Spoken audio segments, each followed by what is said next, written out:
is going to be a nightmare.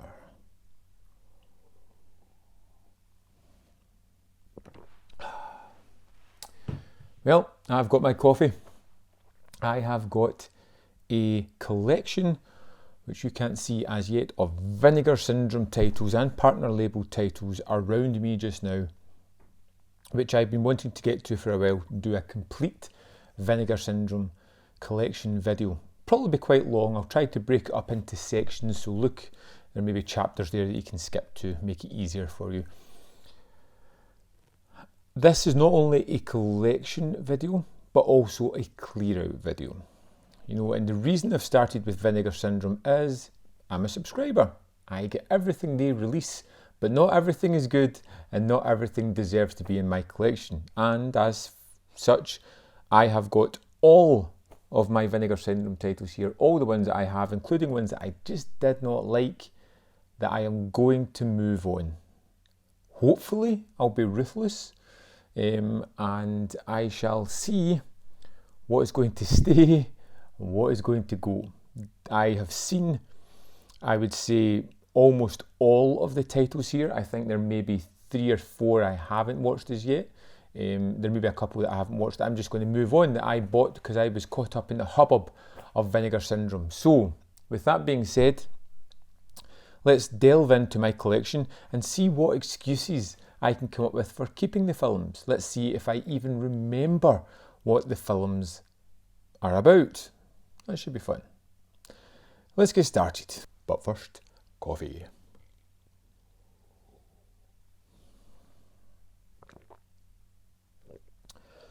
I don't know if there's anything that coffee can't fix.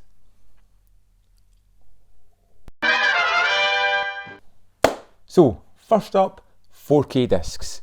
Vinegar Syndrome got into 4K discs roughly around the same time that I joined with them, which was 2020. It was the notice of Tammy and the T-Rex that really got me excited about Vinegar Syndrome and jumped in. So, I've bought every one of their 4Ks so far from their labels. Now, I supported them because I was interested in 4Ks, but one title I bought that I'm not interested in, Sex World.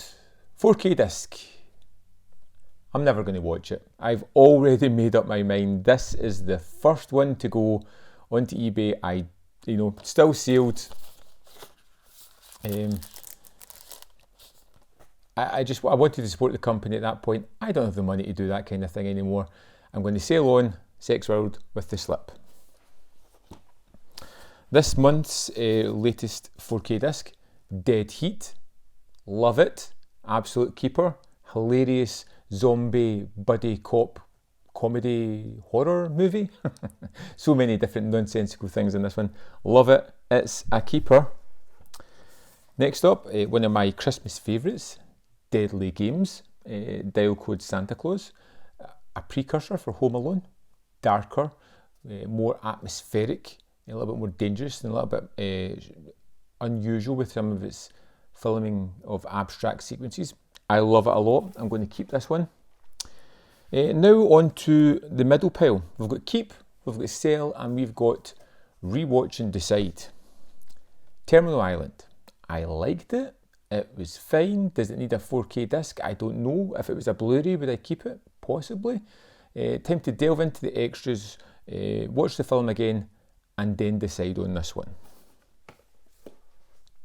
I found the 4K discs to be really great so far, most of them, and most of them are things that are keepers for me, including Ebola Syndrome, the much maligned Ebola Syndrome, which people seem to either love or hate. I love it. I'm keeping it. One of the more impressive titles, 4K wise, Scanner Cop Double Pack 1 and 2. Yep, yes please, I love this one. I thought the gore was particularly brilliant. The story was excellent. The first one is the better movie. The second one has more enjoyable parts because it's just so utterly bonkers and silly, and it's got Patrick Kilpatrick. So yeah, it's a keeper. Possibly my favourite ever Vinegar Syndrome release, the Beastmaster VSU number 1. I love Don Coscarelli's movie. It's always been a huge favourite of mine since the early 80s when it was on TV all the time. I recorded it in VHS, loved the hell out of it. I think it still holds up to today, and I think it's a wonderful movie. The next VSU, number 2, is Six String Samurai. I really like this post-apocalyptic, buddy holly, crazy samurai movie. Not for everybody. It wasn't as pleasing for everybody in the VS group that I'm in, like Beastmaster was, but still I'm waiting with bated breath for VSU number 3. One of the latest releases was Paul Morrissey's Frankenstein, Flesh for Frankenstein. I thought it was a great release. This comes with the 3D disc as well, which I'm hoping to test out at some point. Waiting on the replacement disc. It's a keeper, Udo Kier, and all kinds of glorious over-the-top acting, and a great, wonderful package to go with it. Like I said, one of the first VS releases I bought, in fact, I think, yes, yeah, it would have been the first one I bought, is Tammy and the T-Rex, the lenticular edition. I love this movie. It's such a weird and unusual film, the type of thing that shouldn't be made, but it somehow eked by, and I utterly thought it was hilarious. Another one of, like, possibly up there. If I was to do a top 10 Vinegar Syndrome releases, this would be high up. Every time I look at it, I just think of the song, and that is rad. I wish I'd bought a couple of copies to, like, gift people, just because it was such an amazing release. A BMX Karate Kid story, pretty much. Amazing song, amazing sequences, just so fun and energetic. I watched it a couple of times. I think it's terrific. A movie that doesn't really fit in with the rest of the Vinegar Syndrome collection, but one that I really, really did like. Oh my goodness. Coffee. Now on to the box sets. First up, we've got another one that's going. Now, I'm two minds about this one, so you can let me know in the comment box what you think. Cardona Collection. I know part 2 and 3 is coming. If part 2 and 3 are good, I think I'd regret not having part 1. I liked Treasure of the Amazon, Triangle and Cyclone. I wasn't particularly fans of. Really kind of tedious movies. What do you do when you have a box set where you enjoy one movie and you don't like the others? I need a little bit of help on this one, so please advise me in the comment box your thoughts on the Cardona Collection. Homegrown Horrors Volume 1.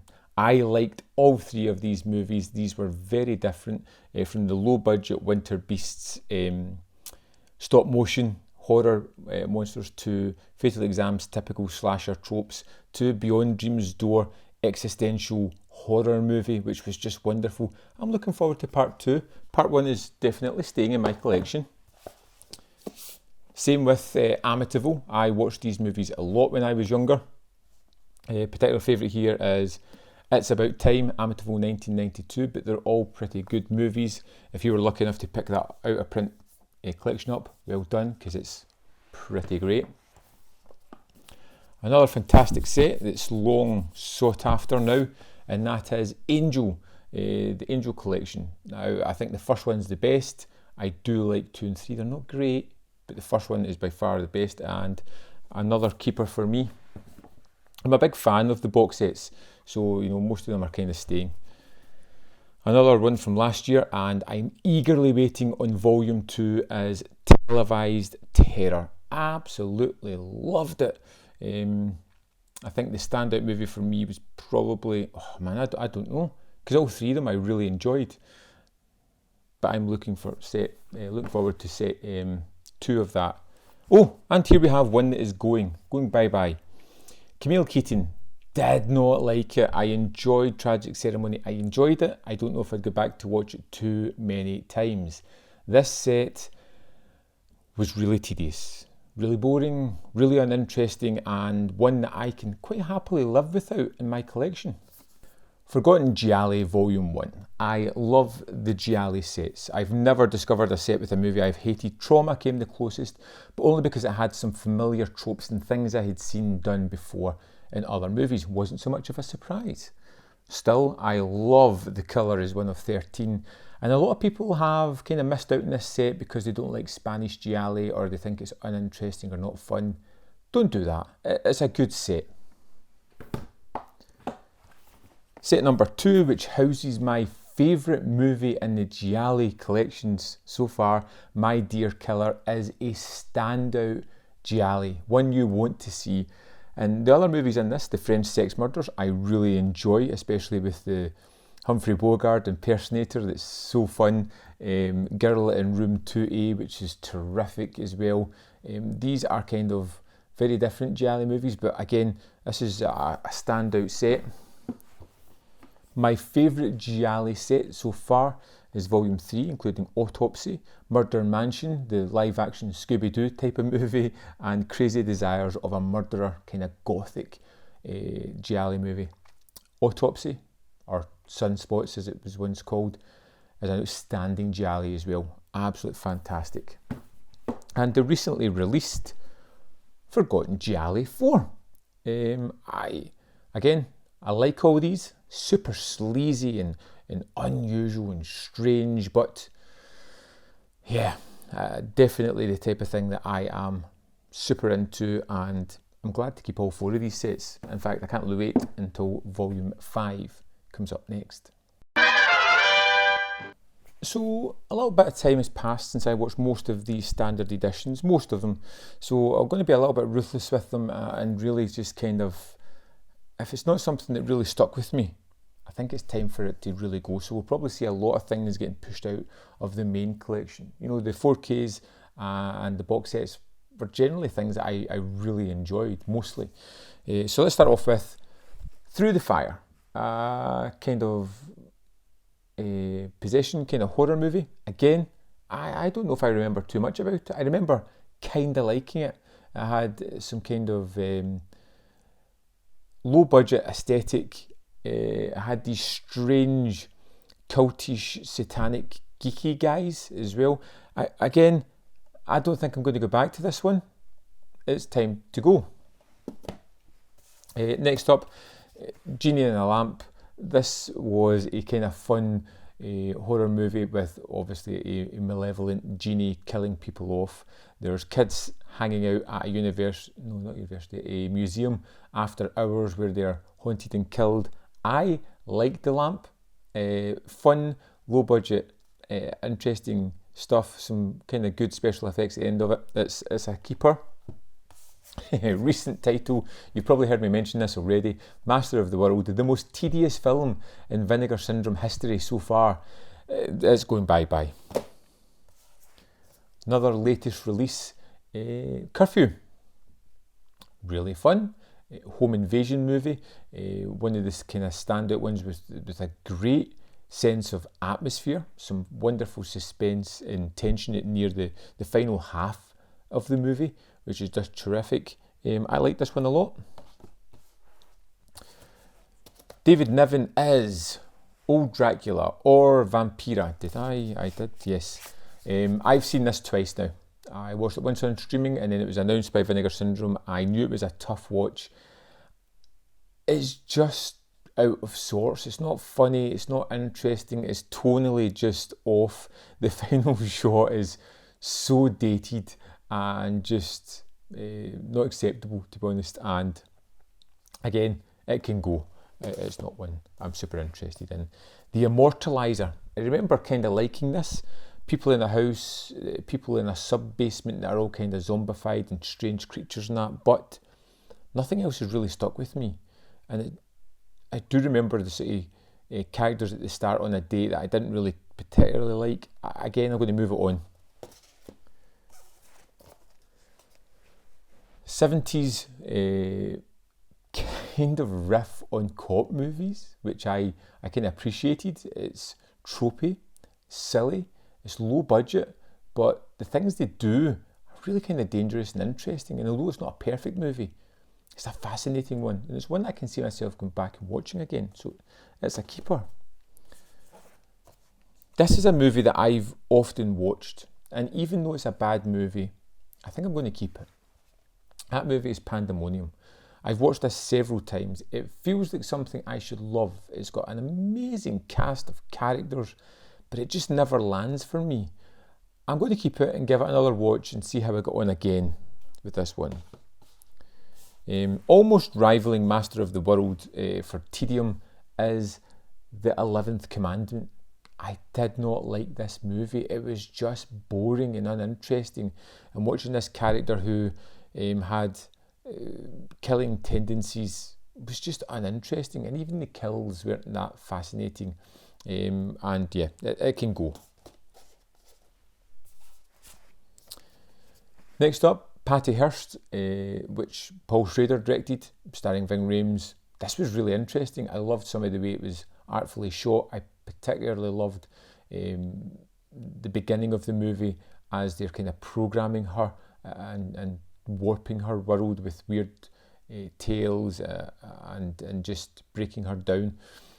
This was a really interesting and fun-ish movie to watch. I want to keep this one. Next up, we have Beyond the Door 3. Not the best Beyond the Door movie. I think 2, Shock, is better. This was incredibly fun. Great use of miniatures, bonkers on a train movie, satanic cult chasing after them, trying to get Satan to be reborn into the world. A kind of Jesus figure who's just going about deflowering virgins to stop the apocalypse. All kinds of awesome. Next up, Perfect Strangers. Now, Perfect Strangers, written and directed by Larry Cohen. This is a maybe movie. Almost either way, going out or down, out or staying in the collection. I like Larry Cohen. I like the way he writes dialogue and how he has low budget movies. I like the idea of a hitman with a heart trying to deal with the possibility of having to kill a kid and then falling in love with the mother. It's good. I don't know if it's good enough to keep. Next up, we have Zombie 5, Killing Birds. I like it. It's an everything in the kitchen sink movie. Completely and utterly bonkers, unnecessary violence, but I love the gore, the kills, the complete lunacy of it. Yeah, Killing Birds is a fun one. Another maybe movie which I want to give another watch to is Wonder Woman. Of course, it gave us the famous tune from Vinegar Syndrome. It's a kind of campy take on almost James Bond. I love it's set in the Philippines, I believe. Love the characters, the kind of over-the-top baddie, the silliness of the plot. Yeah, you know, I think about it, I kind of like it. I'm going to give it a rewatch and ultimately decide. Now, Wacko, which is a movie I can't remember anything about. I really can't, and it makes me think it should be sold on, but I can't remember a single thing about this movie. I need to give it a rewatch and ultimately decide after it. I think horror parodies are very hit and miss, and this one could be a big miss if I don't remember a single thing about it. Now, a pretty good movie from Vinegar Syndrome is Best Friends. A group of 4 people travelling across country, 2 guys that were in the war who have some PTSD, who are struggling to cope with life and how they're going to go about their existence, and the fact that these women are kind of tearing their friendship apart. It's a kind of drama piece, interesting enough. I just didn't like it. It's one of those movies where you can go, there's nothing really wrong with it, it just wasn't my cup of tea.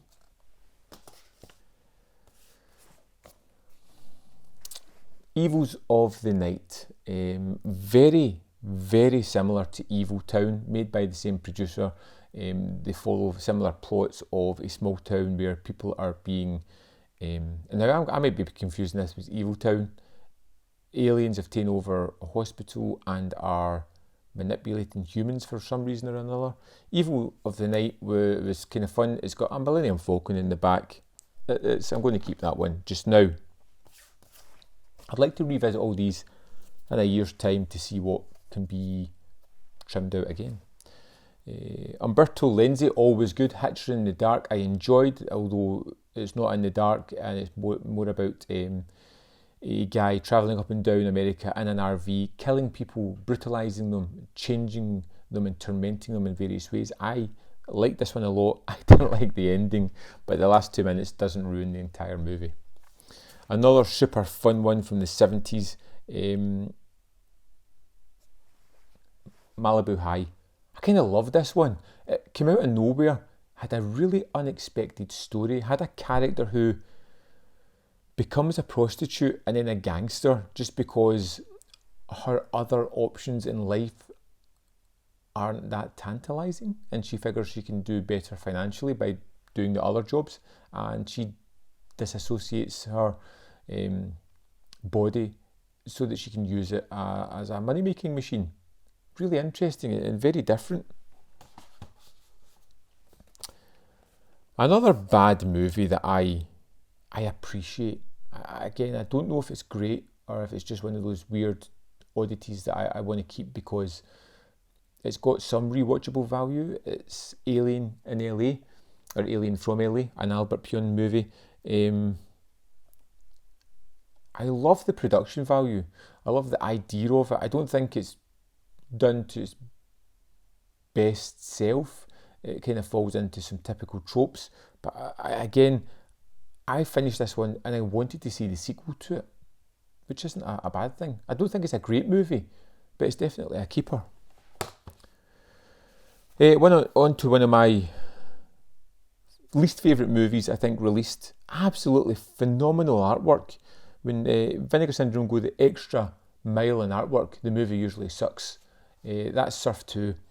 Uninteresting, unfunny. One of those movies that I had blocked from my memory and had seen before, but sitting down to watch it again, it was awful.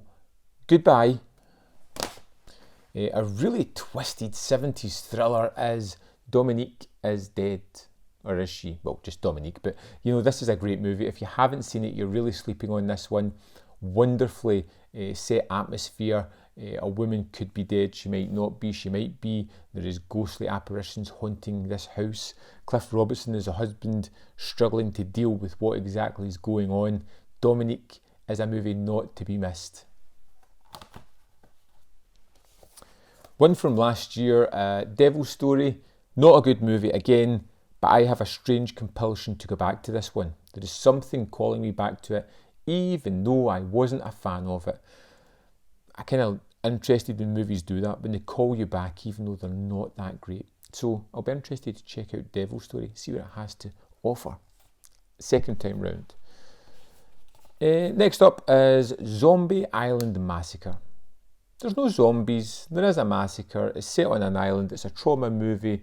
It had some fun moments about a busload of tourists trapped and being picked off one by one by, well, I won't spoil the movie for you, but I can't see me ever revisiting it. It's getting moved on.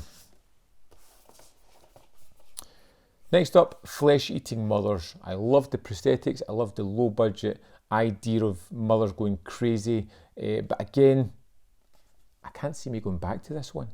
I just can't envisage me sitting down to enjoy the craziness that is Flesh-Eating Mothers. So that is going to go.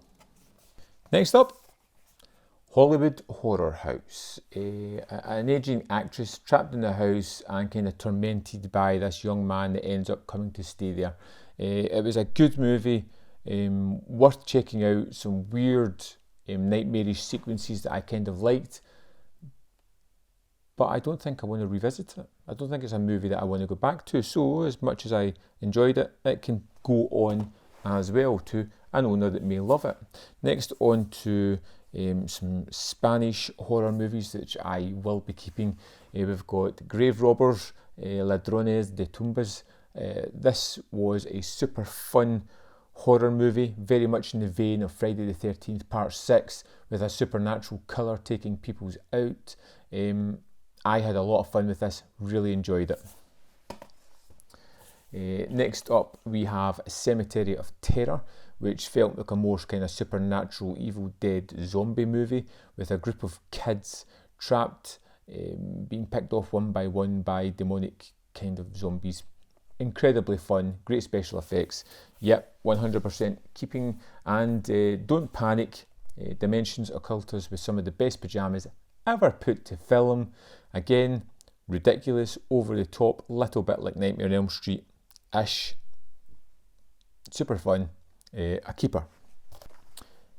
James Hong stars in The Vineyard, a movie about a man who owns a vineyard, very well renowned. There's a low production movie being filmed there, and he's using it to pretty much just kill off people to plant their bodies in the vineyard to help grow some awesome wine. It's some wonderful effects in this one.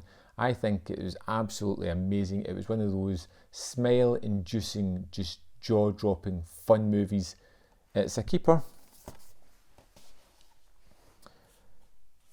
Next up, we've got a kind of pseudo-giallo kind of movie. Uwe Lowell directs Olivia, otherwise known as Prosy, or Double Jeopardy. And this was just a terrific movie. Hard one to describe, but had giallo leanings, had some great tension and suspense, had some characters that I really enjoyed spending time with, whether it be the insurance investigator or whether it be the young woman that moves across the country to get away from her torturous history. Absolutely loved Prosy. Olivia, well worth checking out. One of my favourite Vinegar Syndrome releases is the bleak and dark movie The Candy Snatchers, about a young woman that's kidnapped called Candy and her parents' reluctance to pay the ransom to get her back, and the horrible kidnappers that take her. This is a movie that leaves you on a complete downer of an ending. It's just dark and miserable and all kind of wonderful. Next up, we have Spookies, which is just a great package that comes with one. The movie is all over the place. It's fun. It doesn't make a lick of sense at some points. Understandable when you watch the feature-length documentary that comes here, talking about what went on in the production. And then there's another full feature-length documentary all about VIPCO and Video Nasties, which is essential as well. This is an all-round amazing package. One of my favourite slipcovers ever, and a really fun movie, is Blood Games, and that's a kind of slipcover there. All about a group of female baseball players travelling around, just making a little bit of money playing people who upset a group of hillbillies by beating them at baseball, and they decide the only way to teach them a lesson is to rape and murder them. It's a kind of action movie set in the backwoods, and it's got some great stunts, some great characters, and some really fun moments. A kind of supernatural slasher that I really enjoy is Pledge Night. Now, this is a low-budget movie that starts off like a kind of campus comedy almost, and then moves into the more supernatural, death-dealing ways, which I kind of liked. I like both parts of the movies. I thought it was incredibly fun. We're not really seeing many that's getting put out here, but another one that I think I'm going to keep is Night Train to Terror. I enjoyed this one, an anthology film, but there is a feature-length movie on this of one of the segments, I believe, Greta, which is DVD only, but it doesn't matter. I like this. The song in it is catchy as hell, which is the only thing that kind of brings it down, because every time I watch it, I'm subjected to having that in my memory constantly. But yeah, Night Train to Terror is a good one.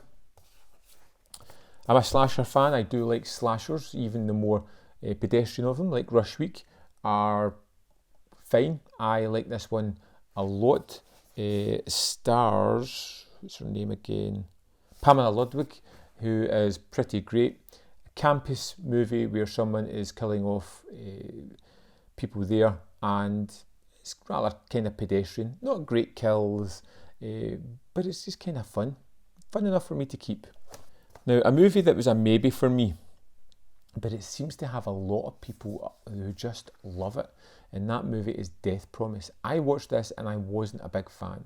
Everything about it I should have enjoyed, but I just didn't. So I'm going to have to revisit this one. If I don't like it a second time, it goes. But there's that many people that rave about it that makes me want to give it a second chance. Again, on my top 10 Vinegar Syndrome releases of all time is The Collar. Absolutely phenomenal movie, which stars Malcolm McDowell, Madeline Smith. It's a two-hander, just these two people. The first half hour of the movie is as perfect a movie you'll ever see, with just two people having conversations where the tone takes over and you're never quite sure who is the more threatening of the two. Wonderful movie. The less you know about it, the better. It is an essential movie in my eyes. As is Fade to Black, where we see Eric, a character who loves movies, who hates his kind of life, who comes into money and discovers he kind of likes killing people. You know, it's like a fun hobby, as well as watching films, dressing up as film characters and offing the people that torment his life is his kind of hobby. Next up is a Canadian horror movie, Deadline, which was wonderful. It has a really nice idea about it, about a horror writer who is plagued by images of horrific sequences that he's wrote about from the movies and TVs shows that he's done, and he is having a family breakdown, and it's kind of punctuated every now and again by a gruesome image from his oeuvre, and it kind of has both things going for it, like a drama, a great story, and it still has the blood and guts and gore by interspersing these sequences that don't feel out of place because you know the context of where they're coming from. Unmasked Part 25 was an absolute joy for me to discover. I'm a huge Friday the 13th fan, and to see something that kind of poked fun at it but still had like a loving homage to it was wonderful. We get the character who wears a hockey mask who falls in love with a blind woman and kind of has an existential crisis of, has he wasted his years spending all this time just killing teenagers? It's kind of fun and enjoyable. Love it. Recent release-ish is Creature, also known as the Titan Find. I really enjoyed this one. It's an Alien rip-off, but it's a really good Alien rip-off. It's got Klaus Kinski being all gropey and stuff in this one, and it just had some great effects, some not so great effects, and was a really fun watch. Steel and Lace is another one that's staying in the collection. I kind of like this 80s movie. I hadn't heard of it before. I love the idea of a woman tormented by rape who kills herself only for her genius brother to bring her back as a cyborg killing machine to get vengeance. Not overly bloody. It has a really interesting start and has some nice fun sequences. It's just a kind of easy watch. Of course, I will be keeping the Dario Argento Trauma movie. I really enjoyed Trauma. It has some horrible acting in it. It didn't detract from the sheer bonkers that was going on. And it's Argento. I want his stuff in my collection. Next up is an absolute crazy movie, The Laughing Dead, which was had some of the best effects I think I've ever seen, had one of the most crazier plots I've ever seen, had a foul-mouthed little kid, which was just utter joy to hear him spew profanity. It had zombie basketball Aztec monsters at the end. I can't get rid of that. One of the more ludicrous movies that came out recently, Tough Guys Don't Dance. An absolute riot of a comedy movie. I am positive it's a comedy. It has some of the most atrocious performances I think I've ever seen set to film. It's some of the most ridiculous line deliveries I've ever heard in my life, and it is a riot, a laugh riot to watch. Talking about quotable lines, we get Christopher Walken stealing every single scene he is in All American Murder. This film was tonally just odd, but really great. It's a kind of slasher giallo mystery kind of movie where a young man is framed for a murder of a young girl he was going to meet on a date, and he's trying to prove himself before he gets locked up for life. But it's incredibly entertaining, and some of the lines that Walken has are just great. One of my favourite releases of last year was the Nothing Underneath, Too Beautiful to Die double pack, which was great. You know, I think Nothing Underneath is the better movie. I watched it a couple of times and I found it to be incredible. As a giallo fan, to discover these kind of things was utter joy. Absolutely loved this movie. There's no way it's leaving the collection. And the movies keep coming. Next up, we have one that again I've not opened.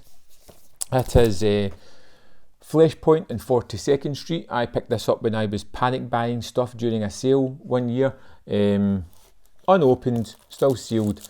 I don't think I've got any interest in checking this out, so I'm probably just going to sell it on as is. I should be able to get a good price for it because it is sold out and much lauded after. One that I just got at Christmas time for a good friend, and this is Bloodhook. I've not watched it yet. I will be watching it pretty soon, and even then I won't be selling it on because it was a gift. Next up we have Shallow Grave. Good movie, well made, exciting, thrilling, disheartening at times. I didn't like it. The storyline, it may have been the mood I was in, because I know it's a good movie. I'm going to put it on the maybe pile, recheck it out, and then decide. Extra 3. I enjoyed Extra 3. I heard nothing but terrible things about this one. To put it on to discover that I really liked it. Not really tied up with Extra. There is a alien that's been held captive by the military on an island. They send in a team to get it because it's apparently escaped, and shenanigans happen. I enjoyed this one. I liked it a lot. Another one on my maybe list. I do like killer doll movies. Dolly Dearest felt the most pedestrian and bland of those. Again, I want to check it out. If I'm still not feeling it, it needs to go. Next up, one that was often maligned by the sort of community, Pale Blood. I really like this. I love the idea behind it. A vampire flies into LA because people are dying and it looks as if a vampire's doing it. He flies in there to investigate and to possibly another person like him, which is a great idea. I love it. It's got Wings Hauser just chewing up the scenery, and I really like this one. A proto slasher is The Severed Arm. A group of men get trapped in a cave. They decide that the only way to survive is a little bit of cannibalism, so they draw straws, and the unlucky person has to get an arm chopped off so everybody can eat it and have some sustenance. It was fun, but other than that, I don't see me going back to it again, so maybe time to go. A Seven rip-off in the form of Resurrection, starring Christophe Lambert, directed by Russell Mulcahy, is a complete rip-off, but it's fun. It had moments that had me laughing out loud. It had moments of tension and suspense. It had terrifically wonderful gore and things like that, so it's one to keep. I really enjoyed Death by Temptation. This kind of possession movie had some really great things going for it. Some cast, some of the direction was wonderful, the score was great. I loved the kind of horror moments as well. Yeah, that's a good one if you haven't seen it. One that I recently tried to rewatch and I've decided I don't like it is Memorial Valley Massacre. It's about a feral boy who kind of lives in this valley and is murdering tourists, and who kind of stumbled too far into his domain. Again, it just wasn't for me. Next up is Girls' School Screamers, another trauma movie, but one that I really enjoyed. It was kind of silly again. A group of kids in a house as we discover some tragic history as something is killing people off. It's very tropey, but I enjoyed it. I'm keeping it. I really enjoyed Auntie Lee's Meat Pies. I thought this was a super fun, overly bright 80s horror movie that ticked all the boxes of things I loved. Even when it gets to the final third and it becomes super abstract and strange with the sequences within the house, I was fully on board and loving everything I was seeing. An absolute keep for me is Blades, Jaws set on a golf course, and it really does follow the plot and story of Jaws remarkably well. So much so that it was fun to see how they were going to include the sequences into this movie. I like this a lot. The Fear was an interesting movie about a kind of mannequin coming to life. A group of people out in the cabin in the woods being picked off one by one. I enjoyed it. I liked it. I don't think I want to revisit it. So The Fear can go. I wanted to love this movie. What a cast. Michael Moriarty, Jenny Agutter, in one of the most bland, boring, uninteresting Vinegar Syndrome movies. It just nothing happens. It needed a little bit of oomph. Great cast. Do something with them. I should get rid of that. Next up is Cthulhu Mansion. A group of bad kids hijack an old man, take him to his house to kind of rob him and hide out from the police. And of course, it's the gates to hell. I kind of like Cthulhu Mansion. I don't think I want to revisit it, so I'm going to sell that one as well. A super fun movie that I really enjoyed was Satan's Blood. A couple bump into this other couple who invite them back to their house where all kinds of shenanigans are going on. It's just off kilter with atmosphere. You don't know entirely what's going on, what the end game is. It has a colour final sequence that just repurposes everything you've seen before and perpetuates this circle of terror, and I really like this one. On the maybe list, because again this one seems to be much loved and I wasn't a hugest fan of it, is The Cellar, with this wonderful cover about a monster living in the cellar that's looking to attack this family living in a farm. Patrick Kilpatrick stars, which is always a good thing. I'll give it a rewatch.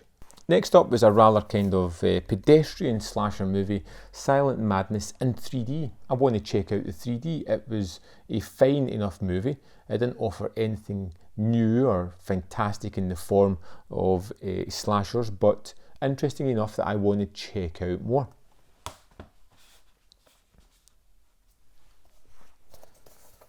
Next up we have Whodunit, and this is a group of people on an island at a house as they're being killed off one by one. There is this annoying song that gets played that tells you how the next person is going to die. It makes you wonder how some of these elaborate killing sequences have been set up. It's one of these things that doesn't explain everything until the end, and by that point I was kind of in on it. I enjoyed it. Whodunit, one that kind of polarised the audience. I'm on the I want to revisit side. Again, another movie, a Laraz movie, Rest in Pieces. And this feels like it's the kind of movie that should have been set in a castle, a gothic mansion for the story it's telling. It's set on a kind of suburban street, and it feels odd about these people that have inherited a house and a bunch of ghosts that come with it, looking to just kill these people. It has some interesting ideas. It's not the most exciting. It has some unusual performances, shall we say. But I want to go back to this one. Next up we have Berserker. Group of people in the woods being attacked by a mythological bear creature or something like that. I watched it. I don't really remember too much about it. I'm not interested in going back to checking it out again. Okay, the last for this pile we have Last Gasp, starring Robert Patrick. As someone who's kind of possessed by an Incan spirit who goes about killing people, it's dull. Not very interesting, very tedious and boring, one that could have been much better but just never quite managed it, and is another one for the to sale pile. On to the last little pile of VS titles I have. Penitentiary is phenomenal. This was a real winner and one that I was really surprised by. I loved the situations and the characters. The jail itself felt terrifying. Genuinely worried for the characters. Had some amazing fight sequences and was an utter joy to discover. Next up, Penitentiary 2 was interesting. Some of the characters are recast. It was a little bit different, way more self-aware, I would say, of what it was doing. A little bit more manipulative and more experimental as well. Not as fun as the first one, but still interesting enough. A bonkers kind of horror movie. Jack Frost was, again, I loved it. It was completely ludicrous. It is something I'll throw in at Christmas time to check out. I thought it was fun. I loved the silliness of it, and that's why it's staying.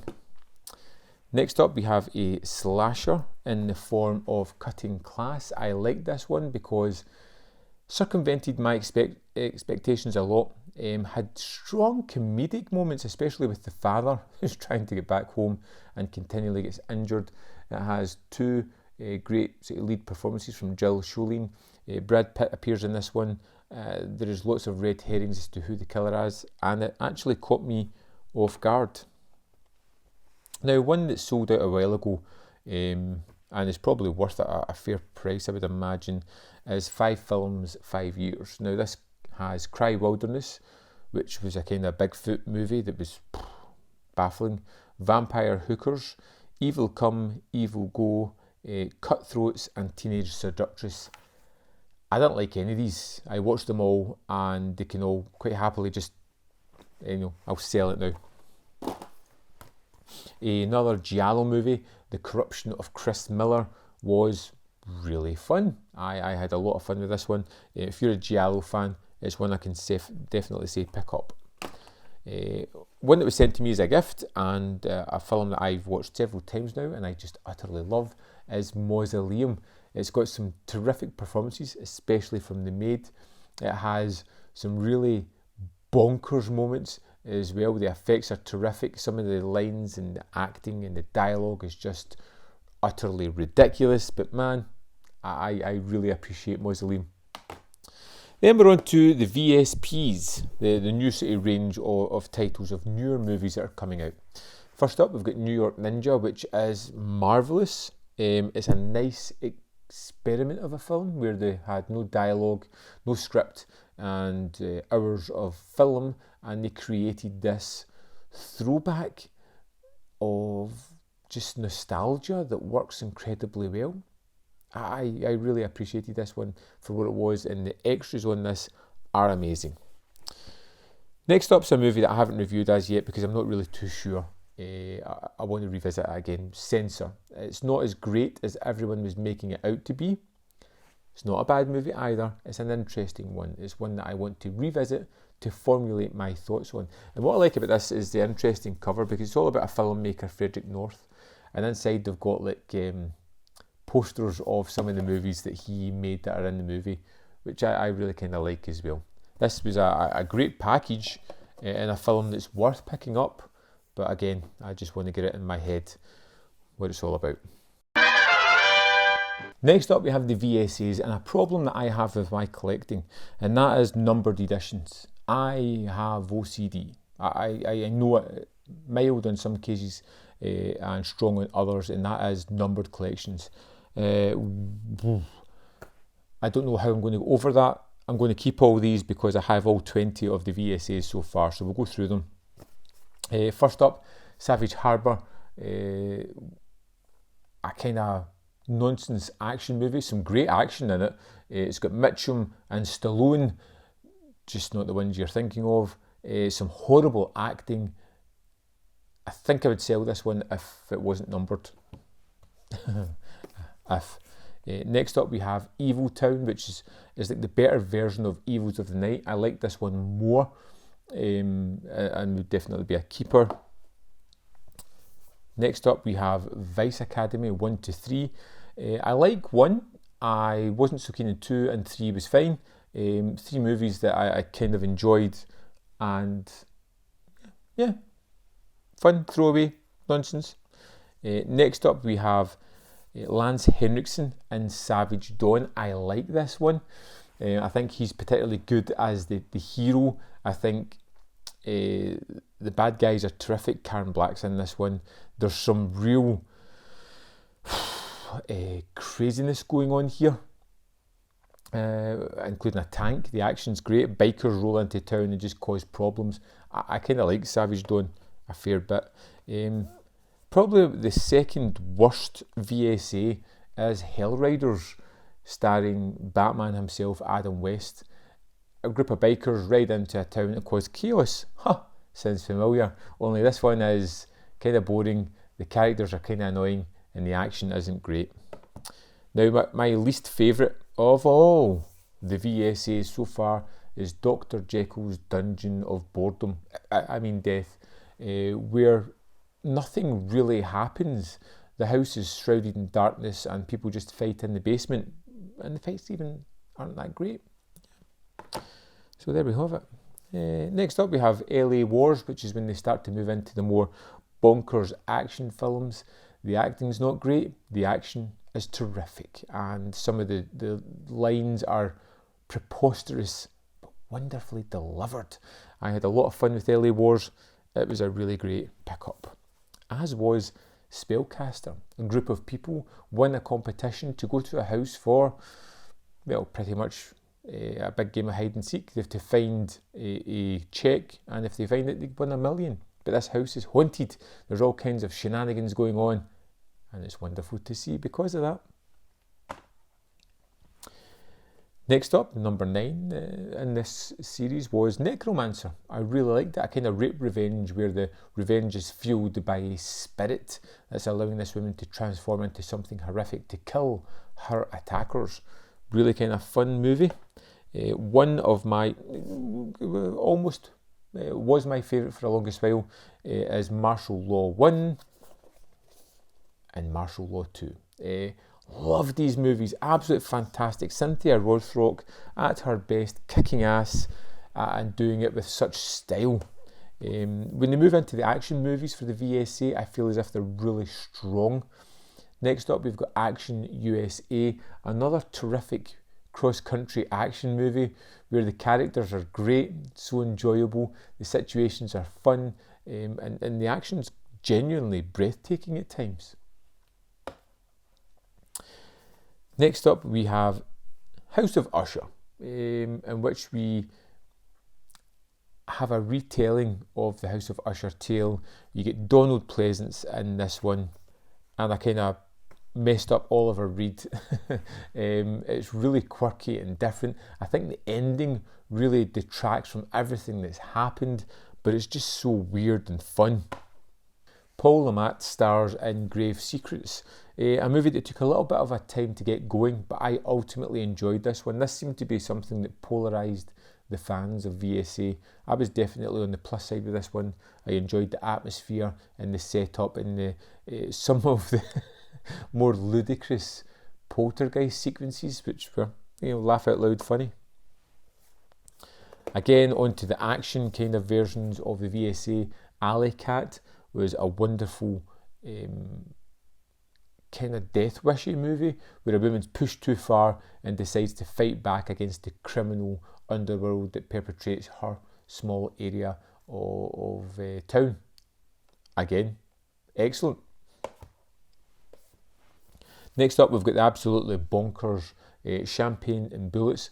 Not a good movie. Not even close to a good movie. It is ridiculously over the top, inept filmmaking with a star that is the most uncharismatic person I think I've ever met in my life, with sequences that are there just to show off talent that they think they have. But my goodness, is it entertaining? Is it incredibly fun? Yes! Next up we have Fred Williamson, Don the Dragon Wilson and Andrew Dice Clay in Wherever It Takes, another tropey action movie that delivered on the fun sequences. I like Williamson and Wilson together. I thought they were a great kind of partnership. Really fun kind of bad guy and good guy as they paired off against each other. Andrew Dice Clay was actually kind of fun as Wilson's partner as well in the police force. It has some really kind of fun acting moments where they're trying their best but they just don't quite manage it. But yeah, super fun. My favourite VSA so far, a movie that doesn't belong with the rest of these titles, is The Grave, a southern noir movie. Feels like a Tales from the Crypt episode and was just downright entertaining. Wonderful cast, really short runtime, amazing performances, a sting in the tail, one that I cannot wait to revisit. Next up is Tiger Claws Trilogy 1 to 3. Tiger Claws is amazing, 2 not so much, 3 utter crap, which is a shame. I have to have 3 in my collection, but I want 1 and 2 there because they were good action movies. Another kind of throwback to the early 90s was TC 2000 and Billy Blanks. Someone I'd forgot it even existed, but man, is he a cutting figure as the good guy here. We get Bolo Young in this one as well, which is incredible.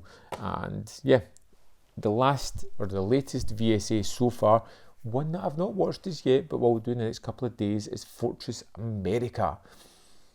I don't really know much about it. I don't have too much to say about it. We're now on to partner labels releases. Some of these titles I haven't gotten around to checking out as yet. We'll jump into one of the ones that's on my to watch pile, and that is Summer of Fear. We've got Wes Craven, we've got Linda Blair.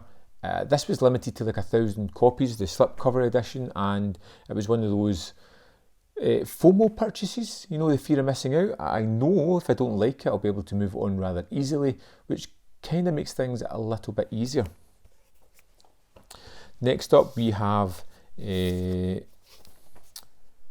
Last Matinee, which looks like a throwback to Giallo movies. It looks pretty gory and pretty fun.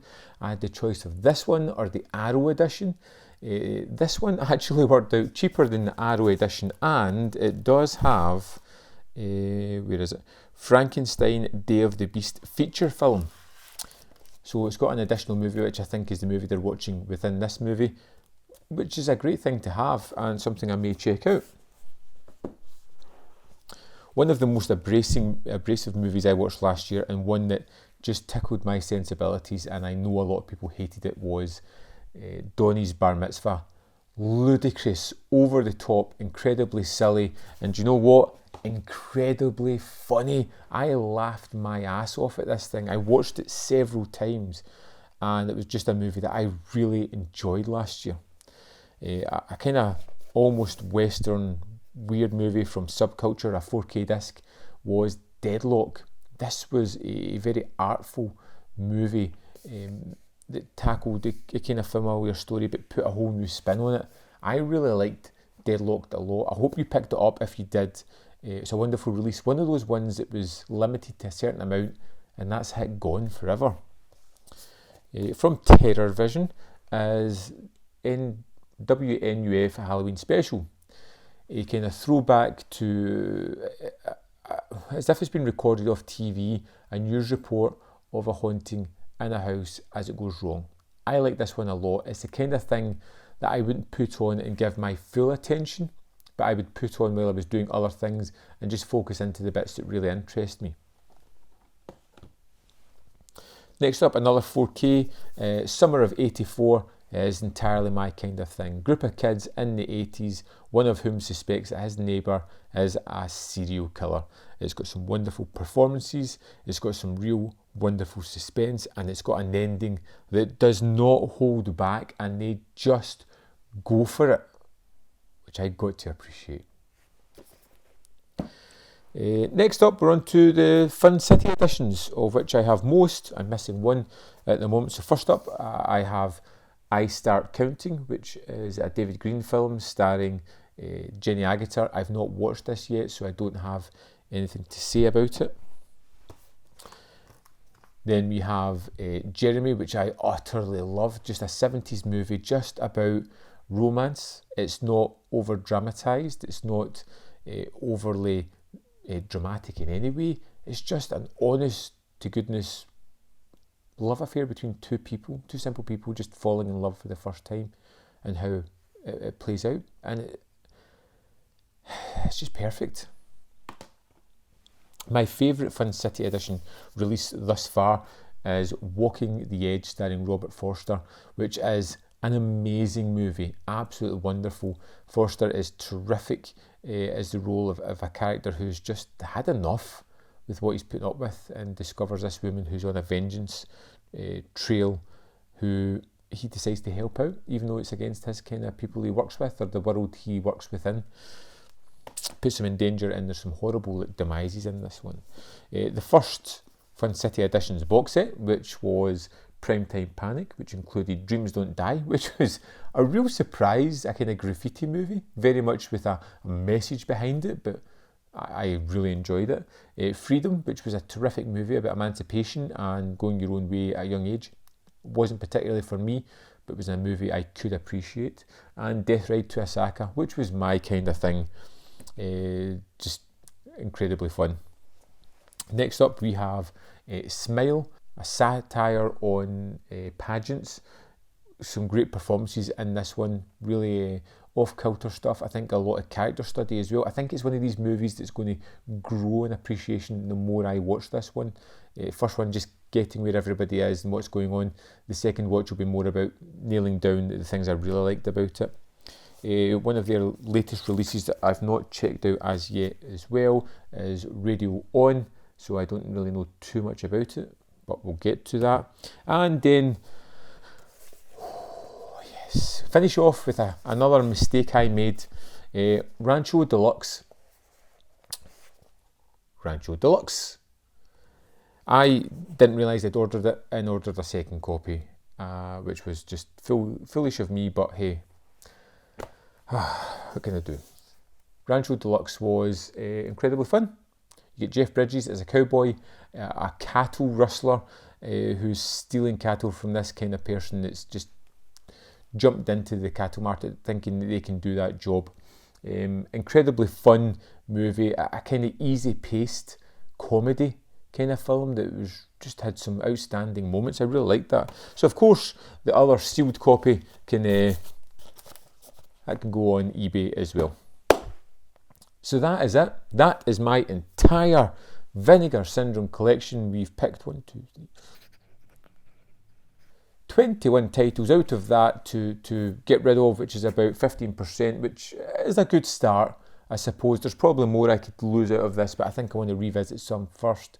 So, I think I'm going to drop in the comment box below, if I eventually do it, or I'll make a comment on the community tab of here, a Facebook group that I may set up to swap or sell titles, or my eBay account where you can go and check out some of the things that I'm selling and actually watch me honestly put them up and try to shift them on there, and not just say I'm selling these things and not really do it. I'd love to know what you think of the Vinegar Syndrome collection, what you think I should reassess. Is there anything there that you think I probably did want to get rid of but just didn't have the courage? Let me know in the comment box below. And of course, if you've got a second, just click that like button just below this screen and it makes my day. There's more content up here if you want to see more of my stuff, and if you want to support my channel, you can go to the Patreon or the membership, and for as little as 99p you can make sure that this channel keeps going. Thanks for watching, and I'll see you next time on ManVFilm.